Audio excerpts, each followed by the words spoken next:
പിതാവിന്റെയും പുത്രന്റെയും പരിശുദ്ധാത്മാവിന്റെയും നാമത്തിൽ ആമേൻ. എൻ്റെ പ്രിയപ്പെട്ടവർ, ഇന്ന് മെയ് 8 വെള്ളിയാഴ്ച.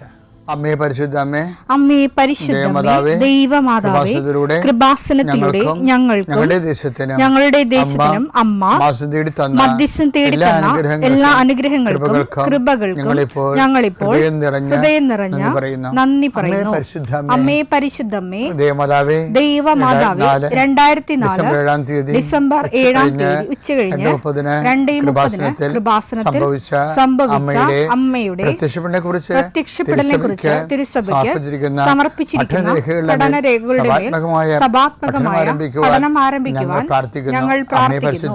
അമ്മേ പരിശുദ്ധമേ, ഭൂസ്വർലോകങ്ങളുടെ രാജ്ഞിയായ അങ്ങേയ്ക്ക് ഭൗമസംരക്ഷണത്തിനായി പ്രപഞ്ചപ്രകൃതിയെ തന്നെ തിരുസഭ പ്രതിഷ്ഠിക്കുവാൻ ഈ പ്രത്യക്ഷീകരണം വഴി ഇടയാക്കണമേ. പരിശുദ്ധമേ, ജപമാല മാതാവേ, സകല കൃപാസനം പ്രാർത്ഥനയോടും ചേർത്ത് ഞങ്ങളിപ്പോൾ പ്രാർത്ഥിക്കുന്ന ഈ കുടുംബത്തിന്റെ പ്രത്യേക നിയോഗം പറ മക്കളെ.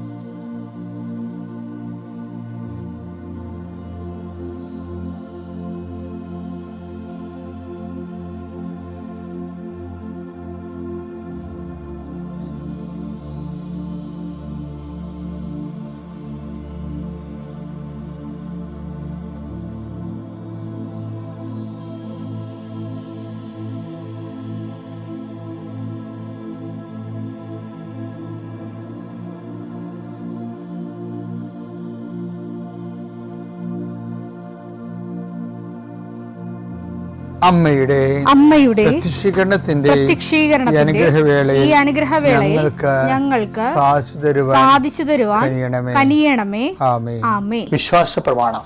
സർവശക്തനായ പിതാവും ആകാശത്തിന്റെയും ഭൂമിയുടെയും സൃഷ്ടാവുമായ ദൈവത്തിൽ ഞാൻ വിശ്വസിക്കുന്നു. അവിടുത്തെ ഏകപുത്രനും ഞങ്ങളുടെ കർത്താവുമായ ഈശോ മിശിഹായിലും ഞാൻ വിശ്വസിക്കുന്നു. ഈ പുത്രൻ പരിശുദ്ധാത്മാവിനാൽ ഗർഭസ്ഥനായി കന്യകാമറിയത്തിൽ നിന്ന് പിറന്ന് പൊന്തിയോസ് പീലാത്തോസിന്റെ കാലത്ത് പീഡകൾ സഹിച്ച് കുരിശിൽ തറയ്ക്കപ്പെട്ട് മരിച്ച് അടക്കപ്പെട്ട് പാതാളങ്ങളിൽ ഇറങ്ങി മരിച്ചവരുടെ ഇടയിൽ നിന്ന് 3-ാം നാൾ ഉയർത്ത് സ്വർഗത്തിലേക്ക് എഴുന്നള്ളി സർവശക്തിയുള്ള പിതാവായ ദൈവത്തിന്റെ വലതുഭാഗത്തിരിക്കുന്നു. അവിടെ നിന്ന് ജീവിക്കുന്നവരെയും മരിച്ചവരെയും വിധിക്കുവാൻ വരുമെന്നും ഞാൻ വിശ്വസിക്കുന്നു. പരിശുദ്ധാത്മാവിലും ഞാൻ വിശ്വസിക്കുന്നു. വിശുദ്ധ കത്തോലിക്കാ സഭയിലും പുണ്യവാന്മാരുടെ ഐക്യത്തിലും പാപങ്ങളുടെ മോചനത്തിലും ശരീരത്തിന്റെ ഉയർപ്പിലും നിത്യമായ ജീവിതത്തിലും ഞാൻ വിശ്വസിക്കുന്നു. ആമേൻ. സുഖസ്ഥനായ ഞങ്ങളുടെ പിതാവേ, അങ്ങയുടെ നാമം പൂജിതമാകണമേ. അങ്ങയുടെ രാജ്യം വരണമേ. അങ്ങയുടെ തിരുമനസ് സ്വർഗത്തിലെ പോലെ ഭൂമിയിലും ആകണമേ. അന്നു വേണ്ടുന്ന ആഹാരം ഇന്ന് ഞങ്ങൾക്ക് തരണമേ. ഞങ്ങളോട് തെറ്റ് ചെയ്യുന്നവരോട് ഞങ്ങൾ ക്ഷമിക്കുന്നത് പോലെ ഞങ്ങളുടെ തെറ്റുകൾ ഞങ്ങളോടും ക്ഷമിക്കണമേ. ഞങ്ങളെ പ്രലോഭനത്തിൽ ഉൾപ്പെടുത്തരുതേ, തിന്മയിൽ ഞങ്ങൾ രക്ഷിക്കണമേ. ആമേൻ. നന്മ നിറഞ്ഞ മറിയമേ, സ്വസ്തി. കർത്താവ് അങ്ങയുടെ കൂടെ സ്ത്രീകളിൽ അങ്ങ് അനുഗ്രഹിക്കപ്പെട്ടവളാകുന്നു. അങ്ങയുടെ ഉദരത്തിൻ ഫലമായി ഈശോ അനുഗ്രഹിക്കപ്പെട്ടവനാകുന്നു. പരിശുദ്ധ മറിയമേ, തമ്പുരാന്റെ അമ്മേ, പാപികളായ ഞങ്ങൾക്ക് വേണ്ടി ഇപ്പോഴും ഞങ്ങളുടെ മരണസമയത്തും തമ്പുരാനോട് അപേക്ഷിക്കണമേ. ആമേൻ. കർത്താവേ, നിന്റെ ഉന്നതമായ നാമത്തിന് സ്തോത്രം ചെയ്യുന്നു. കർത്താവേ, നിന്റെ വിശുദ്ധ പൗരോഹിത്യത്തെ മഹത്വപ്പെടുത്തണമേ. കർത്താവേ, പ്രാർത്ഥന എത്ര ലളിതമാണെങ്കിലും എളിയതാണെങ്കിലും ഇതുകൊണ്ട് എന്താണ് ഉദ്ദേശിക്കേണ്ടത്? കർത്താവേ, നീയാണ് ഉദ്ദേശിക്കേണ്ടത്. നാനാവിധ രോഗികളെ കർത്താവേ നിന്റെ വിശുദ്ധമായ രക്തം തളിക്കണമെന്ന് പ്രാർത്ഥിക്കുന്നു. ഡിപ്രഷൻ വന്നു പോയവർ, മനസ്സിടിഞ്ഞവർ, ഇപ്പോൾ കാണുന്നത് പോലെ നെഞ്ചിൻ്റെ ഉള്ളിൽ മുഴയുള്ളവരെ കർത്താവ് സ്പർശിക്കണമേ എന്ന് കണ്ണീരോടെ പ്രാർത്ഥിക്കുന്നു. ഉടലിൽ നിന്ന് വെള്ളം വന്നുകൊണ്ടിരിക്കുന്നവരെ കർത്താവ് സുഖപ്പെടുത്തുന്നുണ്ട്. കർത്താവ് അടിവയറ്റിലെ വേദനകളും മുഴുവൻ എല്ലാത്തരം അസ്വസ്ഥതകൾ, ഭാരങ്ങൾ, എന്തോ കെട്ടിയിരിക്കണ പോലെ തോന്നുന്ന അവസ്ഥകൾ കർത്താവിൻ്റെ നാമത്തിൽ സൗഖ്യമാകട്ടെ എന്ന് ഈശോനാമത്തിൽ പ്രാർത്ഥിക്കുന്നു. കർത്താവെ, ഇന്ന് ജോലി അന്വേഷിച്ച് പോകുന്നവരെ കർത്താവ് ഓപ്പറേഷന് വേണ്ടി ഒരുങ്ങിക്കൊണ്ടിരിക്കുന്നവരെ, ഓപ്പറേഷൻ 2.5 മണിക്കൂർ ഉണ്ടാകുമെന്ന് കേട്ടപ്പോഴൊരു പ്രയാസം നേടുന്നവരെ, അതിനെക്കുറിച്ച് ഭയങ്ങൾ തോന്നുന്നവരെ, എല്ലാ ഓപ്പറേഷനുകളെയും കർത്താവിൻ്റെ നാമത്തിൽ ഞാൻ ആശീർവദിക്കുന്നു. കർത്താവ് പ്രസവത്തിലെ കുഞ്ഞിന് വെയിറ്റ് കൂടുതലാണ്, സിസേറിയൻ വേണമെന്ന് പറഞ്ഞപ്പോൾ അങ്ങനെ പറഞ്ഞിരിക്കുന്നവർ, അങ്ങനെ ഓരോരോ വിഷയത്തിൽ പ്രസവ സംബന്ധമായ വിഷയങ്ങളിൽ വിഷമിക്കുന്നവരും വേദനിക്കുകയും വീർമുട്ടുകയും ചെയ്യുന്നവരുടെ എല്ലാ ഭാരങ്ങളും മാറി മാതാവ് പ്രസവത്തിൻ്റെ ഓപ്പറേഷൻ്റെ ടൈമിൽ അല്ലെങ്കിൽ പ്രസവത്തിൻ്റെ സമയം നിൻ്റെ കൂടെ കൈകൾ പിടിച്ചുകൊണ്ട് പരിശുദ്ധ അമ്മയെ നിന്നെ ഏൽപ്പിക്കുന്ന പിതാമ്പുത്രനും പരിശുദ്ധാത്മാവായ സർവ്വേശ്വര എന്നേക്കും ആമേൻ. എൻ്റെ പ്രിയപ്പെട്ടവർ, ഞങ്ങളെ എൻ്റെ പൗരോഹിത്യത്തിൻ്റെ രജത ജൂബിലി ആഘോഷിച്ചത് 2010. അപ്പോൾ ഞാൻ ഇസ്രയേലിൽ പോയ കാര്യം ഇടയ്ക്കൊക്കെ പറയാറുണ്ട് നിങ്ങളോട്. ഇന്നാൾ പോയായിരുന്നു തേപ്പിക്കാൻ, അതും പറഞ്ഞായിരുന്നു. അപ്പം ആദ്യം പോയ സമയത്ത് നമുക്ക് ഭയങ്കര വിസ്മയമായിരിക്കുമല്ലോ. അപ്പോൾ അവിടെ ഉപ്പുപാറകൾ കാണാൻ പോയി. ലോത്തിൻ്റെ ഭാര്യയൊക്കെ ഉപ്പ് തൂണായിട്ട് നിൽക്കണമെന്ന് ബൈബിൾ പറയണ്ടല്ലേ. അപ്പോൾ നമ്മൾ ഈ ടൂറിസ്റ്റ് കൊണ്ടുപോയിട്ട് ഒരു പാറ കാണിക്കും, ഒരു ചെടുത്തിനെപ്പോലൊക്കെ നമുക്ക് തോന്നും. പക്ഷെ അതിപ്പോഴും അവിടെ ഉണ്ട്. അവിടെ ഒരു സ്ത്രീയെപ്പോലെ നിൽക്കുന്ന ഒരു പാറ ഇങ്ങനെ ഉയർന്ന് നിൽക്കുന്നുണ്ട്. അപ്പോൾ അതിനധികരിച്ച് ടൂറിസ്റ്റുകൾ ഈ ഉപ്പുപാറയുടെ കഥ പറയും. സ്വതം കുമാർ ദൈവം നശിപ്പിച്ചതും ലോത്തിൻ്റെ ഭാര്യ തിരിഞ്ഞു നോക്കിയതും അവർ ഉപ്പ് തൂണായി പോയ കാര്യമൊക്കെ പറയും. പക്ഷെ അവിടെയൊക്കെ നിറച്ച് ഉപ്പ് തൊണ്ട് കേട്ടോ, ഇങ്ങനെ മുഴുവനായിട്ട് ഉപ്പ് പാറ പോലെയുണ്ട്. അന്നേരം ഉപ്പ് പാറ കല്ല് പോലെ ഇങ്ങനെ മഞ്ഞിൻ്റെ സ്ഥലത്തൊക്കെ പോകുമ്പോൾ നമ്മൾ അന്റാർട്ടിക്കയിലൊക്കെ ചില സ്ഥലത്ത് വീഡിയോ കണ്ടിട്ടില്ലേ, ഈ മഞ്ഞിങ്ങനെ പലതരം രൂപത്തിലൊക്കെ ഇങ്ങനെ ഓരോ രൂപങ്ങളായിട്ടൊക്കെ നിൽക്കുന്നത്, അതുപോലെയൊക്കെയുള്ള ഉപ്പ് അവിടെ നിൽക്കുന്നുണ്ട് ഈ ഗലീലയിൽ, ഈ ചാവുകടലിൻ്റെ തീരത്ത്. അപ്പം അവിടുന്ന് ഉപ്പ് പൊട്ടിച്ച് കൊണ്ടുപോയി ഒരു ജെറുസലേം ദേവാലയത്തിൽ ഇടുമായിരുന്നു. അവരുടെ 2 മണിമാളിക പോലെ 2 സെറ്റപ്പ് ഉണ്ടായിരുന്നു. അതിനകത്ത് ഈ ഉപ്പുപാറ പൊട്ടിച്ചിടും. അതെന്തിനാ വെച്ച് കഴിഞ്ഞാൽ നമ്മൾ ജെറുസലേം ദേവാലയം ഇപ്പോഴും അതിൻ്റെ ഭാഗങ്ങളുണ്ടല്ലോ. ഇപ്പം നമ്മൾ അങ്ങോട്ട് ചെല്ലുമ്പോൾ ഈ മഞ്ഞുകാലവും മഴക്കാലമൊക്കെ ആയി കഴിഞ്ഞാൽ ആ ദേവാലയത്തിൻ്റെ വതക്കൽ നമ്മുടെ ടൈൽസ് പാകിയിട്ടുണ്ട്. നമ്മൾ ഇപ്പോഴത്തെ ടൈൽസല്ല, റോമൻ രീതി അനുസരിച്ചുള്ള താഴെ ഒരു ടൈൽസ്, വലിയ ടൈൽസ് പാകും. അപ്പം അതിൻ്റെ പുറത്തൊക്കെ ഇങ്ങനെ പൂപ്പലൊക്കെ പിടിക്കും. അപ്പോൾ ആൾക്കാർ തെന്നി വീഴും. അപ്പം തെന്നി വീഴാതിരിക്കാൻ വേണ്ടി ഇവരെന്നെ എന്നാൽ ഈ ഉപ്പ് പാറയില്ലേ, പാറയുടെ കഷ്ണങ്ങൾ അത് പൊട്ടിച്ച് ഉപ്പിൻ്റെ തരികൾ ഈ പാറപ്പുറത്ത് വിതറും വേണ്ടി.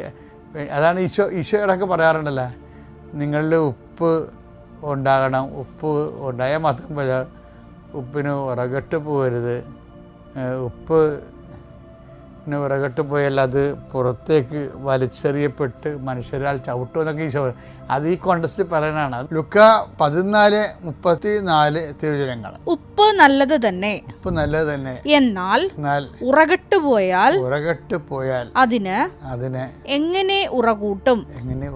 മണ്ണിനോ വളത്തിനോ അത് ഉപകരിക്കുകയില്ല.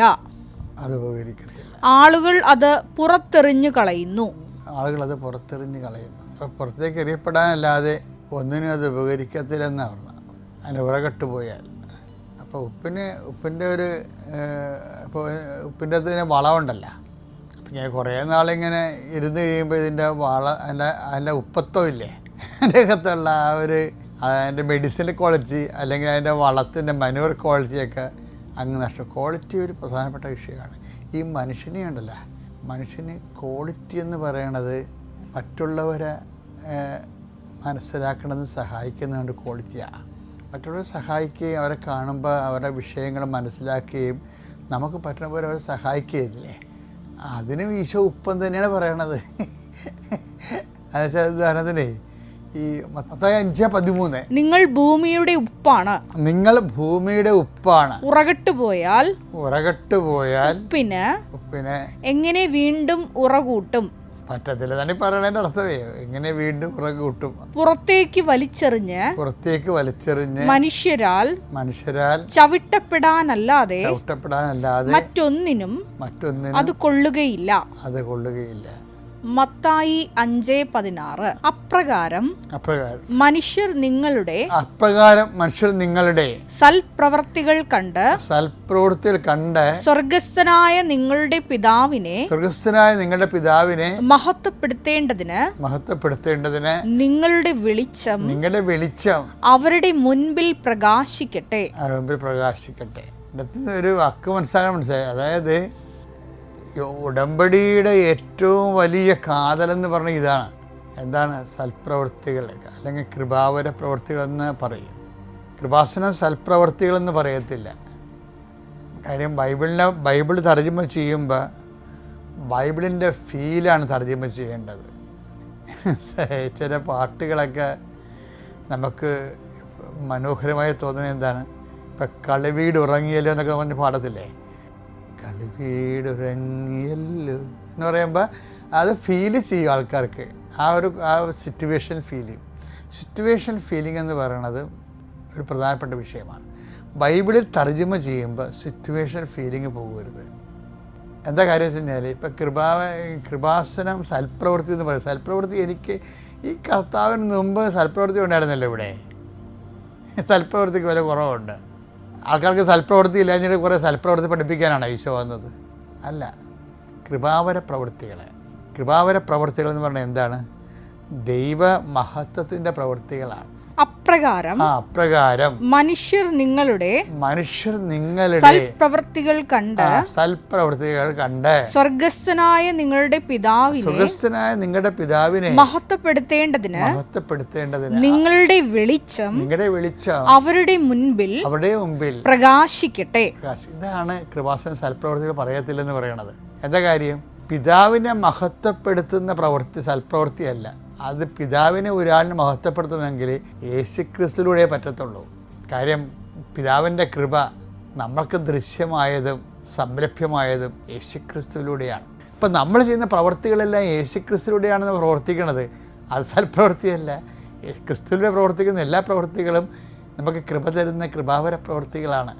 ആ കൃപാവര പ്രവൃത്തികളെയാണ് ഈശോ പറയണത്, നിങ്ങളുടെ സത്ത് പോകരുത്. സത്ത് പോയാൽ പിന്നെ പുറത്തോട്ട് വലിച്ചെറിയേണ്ടി വരും എന്നൊക്കെ പറയണത്. ഇതിന് ഈശോ അത് പറയണത് പറഞ്ഞില്ലേ, നിങ്ങളിൽ ഉപ്പുണ്ടായിരിക്കട്ടെ എന്നൊക്കെ ഈശോ പറയണില്ലേ? മർക്കോസ് 9:50. ഉപ്പ് നല്ലതാണ്. ഉപ്പ് നല്ലതാണ്. എന്നാൽ ഉറകെട്ട് പോയാൽ പിന്നെ എന്തുകൊണ്ട് അതിന് ഉറകൂട്ടും. നിങ്ങളിൽ ഉപ്പ് ഉണ്ടായിരിക്കട്ടെ. ക്വാളിറ്റേറ്റീവ് മാൻ. അതാണ് ക്രിസ്ത്യൻ ക്വാളിറ്റേറ്റീവ് മാൻ. അത് ഉടമ്പടി അതാണ് നമ്മൾ ആവശ്യപ്പെടുന്നത്. എന്താണ്? നിങ്ങൾക്ക് നാട്ടുകാർക്കും ദൈവത്തിന് വിലയില്ലാത്ത ഒരു അവതാരം. അതിനേക്കാൾ ഉപരി യേശുക്രിസ്തുവിൻ്റെ പേരിൽ നാട്ടുകാർക്കും ദൈവത്തെ മഹത്വത്തിന് ഉപകരിക്കുന്ന ക്വാളിറ്റേറ്റീവ് ചേഞ്ച് ഒരു കവനൻ്റ് പേഴ്സണിൽ ഡെവലപ്പ് ചെയ്തെടുക്കണം.